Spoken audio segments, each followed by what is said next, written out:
Ce n'est pas par la façade, mais par l'abside qu'il faut aborder l'abbatiale Sainte-Marie de Souillac. La place, aujourd'hui largement dégagée, le visiteur peut admirer les belles courbes de la toiture. L'abside encadrée de chapelles, les absidioles et au sommet, le lanternon. Cette abbaye encore rayonnante a traversé au cours des âges des moments difficiles. D'abord la guerre de Cent Ans. Souillac est assiégé et pris par les Anglais.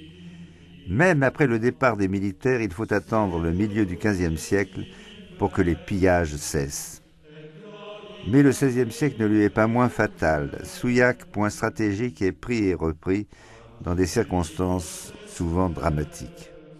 Survient la tourmente révolutionnaire, les biens sont confisqués et vendus. L'abbatiale est transformée en temple de la déesse Raison. Et qu'en est-il aujourd'hui? L'abbé Friedrich nous répond. Je suis le curé donc de Souillac depuis 2 ans maintenant. C'est avec plaisir que je célèbre dans cette église que je connaissais bien sûr bien avant. Cette église qui est maintenant église paroissiale, après avoir été l'église abbatiale, puisqu'il y avait une communauté bénédictine à Souillac.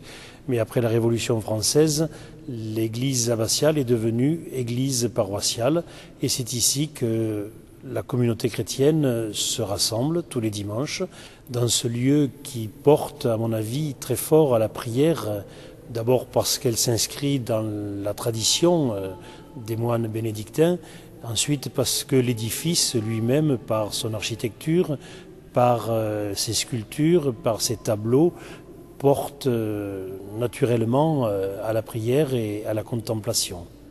Passé le porche de l'édifice, le visiteur découvre, merveille des merveilles, le portail. Ce portail a été hélas vandalisé pendant les guerres de religion, mais il a été restauré par la suite. Il n'en reste que quelques morceaux. Les plus importants sont insérés dans les parties hautes de l'édifice. 2 personnages assis en majesté se reconnaissent facilement. Il s'agit de Saint-Pierre avec ses clés et de Saint-Benoît avec sa règle. Au centre de la composition, la légende de Théophile. La voici. Un trésorier de l'église d'Anna en Asie mineure est destitué par un nouvel évêque. Il fait alors un pacte avec le diable pour retrouver son emploi. Mais prisonnier des mains d'un démon particulièrement repoussant, il regrette son geste, s'endort et miraculeusement voit apparaître la Vierge avec le pacte qu'elle a arraché au diable. Et les anges applaudissent dans le ciel. Encore plus étrange le trumeau qui décore le portail. Il est composé de 3 faces. Une de ces faces, à droite, représente une cascade d'hommes étroitement imbriqués les uns dans les autres. Se battent-ils ou bien forniquent-ils? L'artiste a voulu sans doute représenter dans cette composition le péché dans ses origines et dans ses conséquences. Orgueil, oppression, concupiscence. Le tableau de face nous donne les suites du péché. Désordre et haine. Des hommes sont aux prises avec des bêtes monstrueuses, lions gorilles, oiseaux quadrupèdes d'une remarquable férocité. L'imagination est ici en délire. Sont-ce les anciens peuples nomades qui l'ont inspiré, à moins que ce ne soient les évangéliaires irlandais?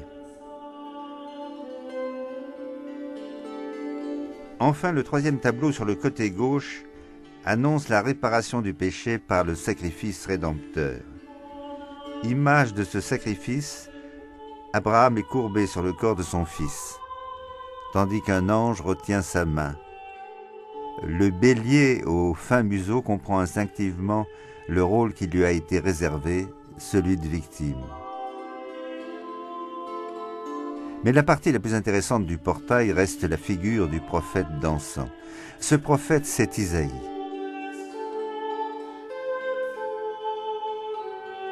Nous assistons là à une véritable jubilation, non seulement du corps, mais du vêtement du prophète. Un plissé en tourbillon vibre au retroussi de la tunique. Il souligne l'encolure d'où émerge l'admirable visage. Petite tête aux oreilles hautes, barbe en raies ondulant, prunelle au regard étincelant. Le plan de l'édifice est en croix latine. Sévérité de la nef, nudité des surfaces, pureté des lignes. Le miracle est que sur un si large espace tiennent comme en équilibre de magnifiques coupoles construites sur pendentifs pour permettre le passage du carré au cercle. Ces coupoles sont l'image, comme à Cahors ou à Angoulême, de l'éternité bienheureuse. Tandis que se déploie cette splendide composition, des monstres rampent au rez-de-chaussée de l'édifice. Ils peuplent les chapiteaux. Ce sont tantôt des singes, tantôt des lions. Ainsi, deux jeunes gens jouent avec deux monstres. Leur sourire forcé ne doit pas nous illusionner. Un autre homme affronte les bêtes immondes. Enfin, Daniel les brave dans la fosse aux lions. Quand les monstres disparaissent, ils sont remplacés par des oiseaux non moins effrayants. D'énormes plantes étouffent les hommes qui pénètrent en leur sein. L'effroi est partout en ce haut Moyen-Âge, où la maladie et la violence sont monnaie courante. Mais ces moments de violence et de frayeur n'empêchent pas le fidèle roman d'être authentiquement mystique.